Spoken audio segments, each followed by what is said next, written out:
ఈరోజు కమలాపూర్లో ఈ నియోజకవర్గంలో ఉన్నటువంటి కళ్ళు గీత కార్మికులు మా గౌడ సోదరులు ఒక ప్రళయంలాగా, ఒక ఉప్పెనలాగా, ఒక తుఫాన్లాగా ఇవాళ అన్ని గ్రామాల నుంచి కూడా తరలి వచ్చి ఇలా గౌడ గర్జన మా కమలాపూర్ శివార్లో పెడతా ఉన్నారు.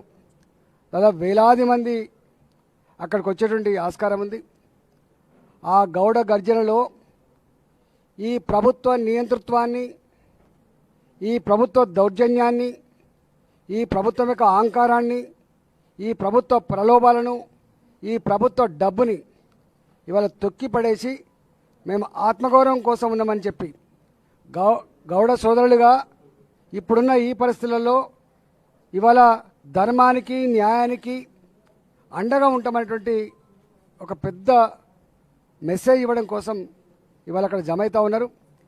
దానికి చీఫ్ గెస్ట్గా మురళీధరన్ గారు ఆ వృత్తితో సంబంధం ఉన్నటువంటి వ్యక్తి కాబట్టి, ఆ వర్గాల కోసం పనిచేసిన వ్యక్తి కాబట్టి వారు కూడా ఇవాళ రావడం జరిగింది ముఖ్య అతిథిగా.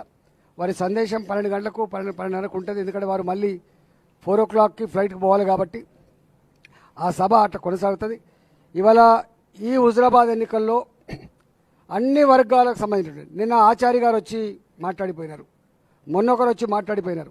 రేపు ఇక్కడ జరిగేటువంటి అన్ని చైతన్య సభలలో, కుల సభలు కావచ్చు, వృత్తిపరమైన సభలు కావచ్చు, ప్రతి సభకి ఒక కేంద్ర మంత్రి కావచ్చు, ఆ హోదా ఉన్నటువంటి వ్యక్తులు కావచ్చు, ఈ ఎన్నికలని ప్రాధాన్యత దృష్టిలో పెట్టుకొని ఈ ఎన్నికల్లో భారతీయ జనతా పార్టీ తన శక్తిని అంతా కూడా ఇవన్నిటిని ఓడగొట్టడం కోసం రేపు రాబోయే కాలంలో కాషాయ జెండా తెలంగాణ గడ్డ మీద ఎగిరేసి దాంట్లో చాలా సీరియస్గా కన్సర్న్లో ఉంది. కాబట్టి దానిలో భాగంగానే ఇవాళ మురళీధరన్ గారు వచ్చిండ్రు.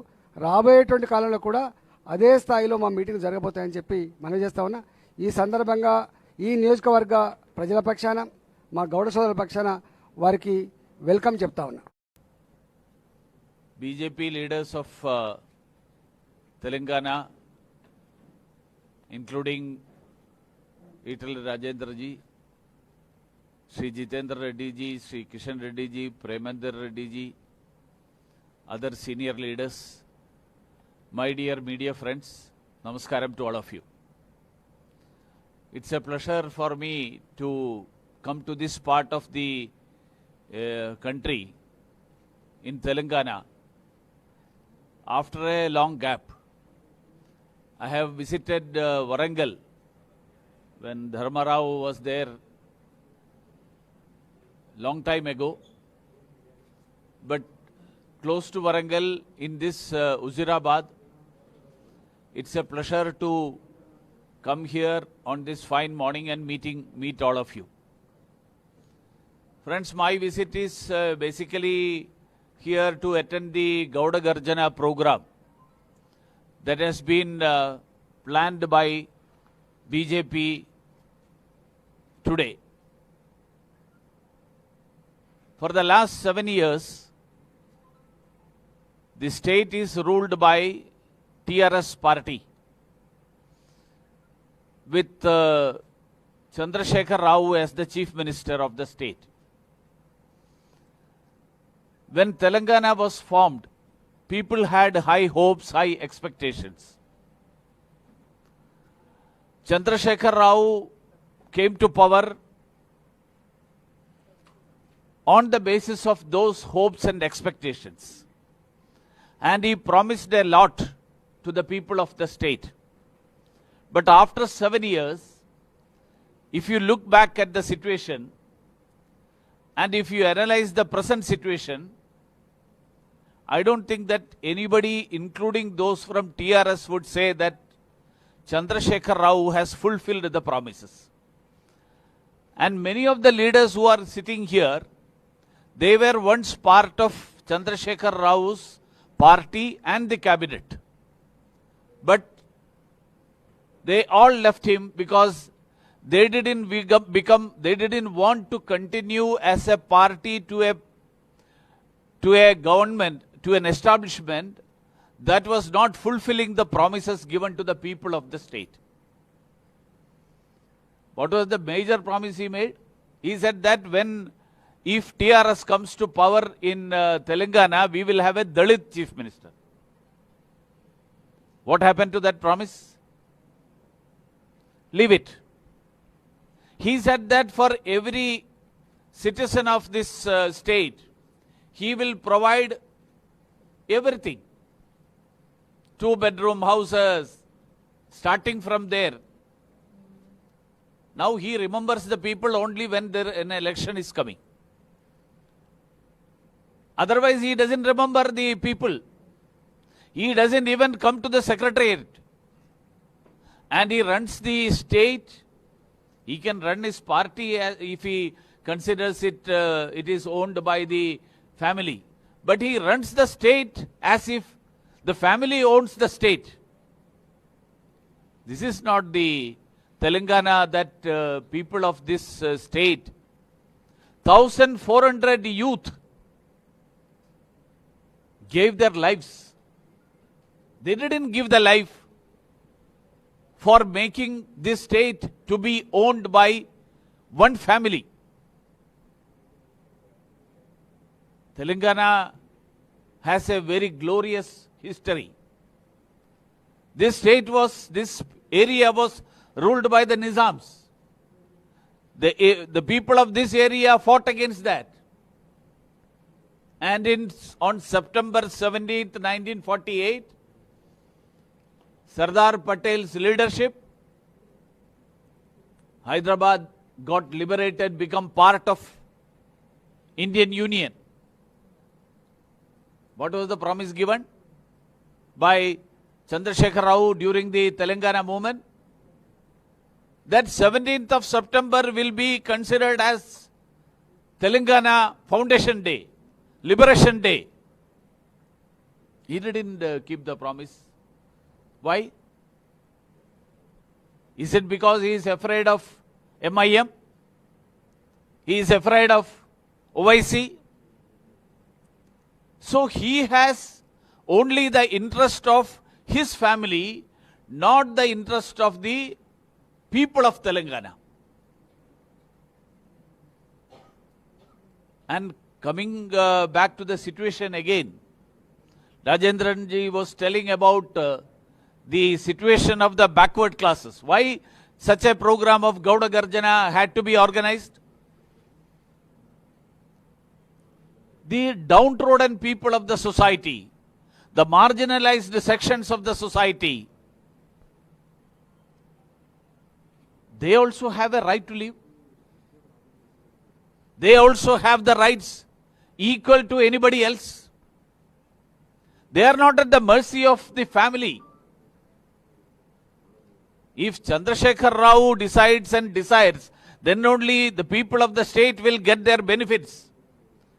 That's not what the Constitution guarantees. That is not for which the people of this country and then the people of this state, they fought for independence.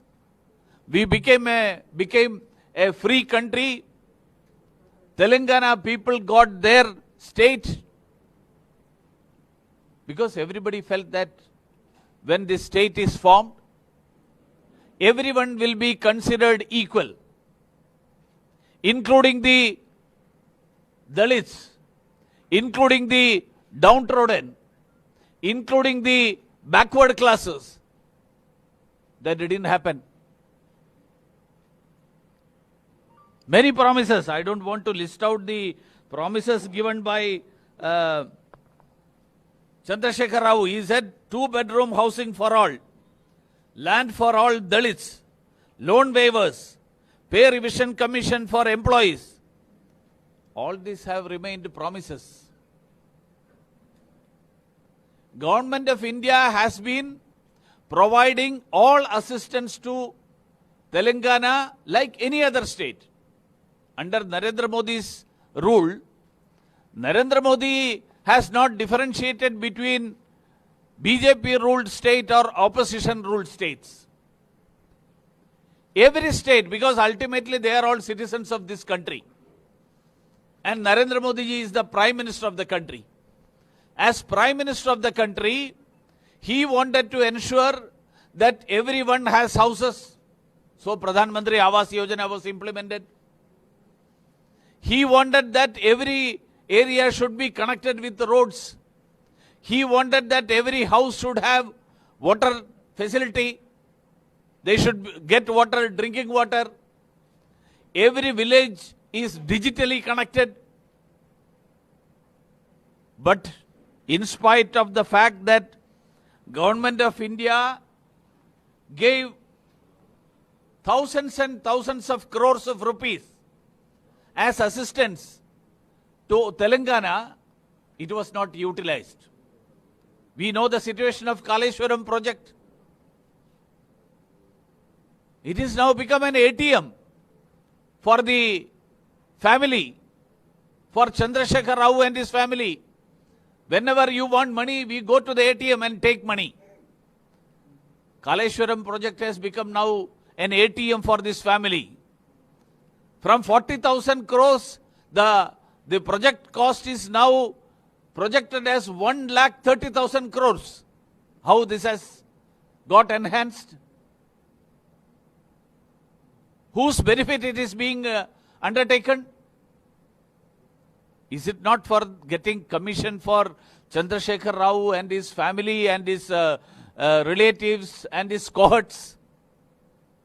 Nobody else is benefiting out of that.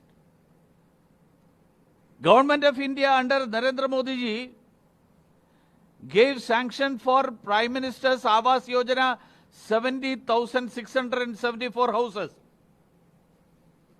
But this government said that we will have 2-bedroom houses. Can he come out with a statement of how many houses has been built? Under Manrega, where in every village, the poor women, the youth, everybody gets some employment. Government of India gave 15,738 crores. But out of that, the state government diverted 7,500 crores. I can go on like this for every scheme. I don't want to do that, because if I continue reading, you will have to wait here for 1.5 hours. This government has failed the people. This government has disappointed the people. That is why the people are now, they are desirous of a change. In 2018, November, December, we had the state elections. State elections, Chandrasekhar Rao's party, TRS, came back to power. They retained the power. Why? Because of the fault of Congress and Congress aligning with TDP. But within 5 months after the state elections, when the Lok Sabha election was held, people changed they expressed their opinion. They sent 4 members of parliament to Lok Sabha from BJP. And after that, the Dubaka by-election. Again, the Hyderabad corporation election. All these very clearly expressed the change that is happening in Telangana.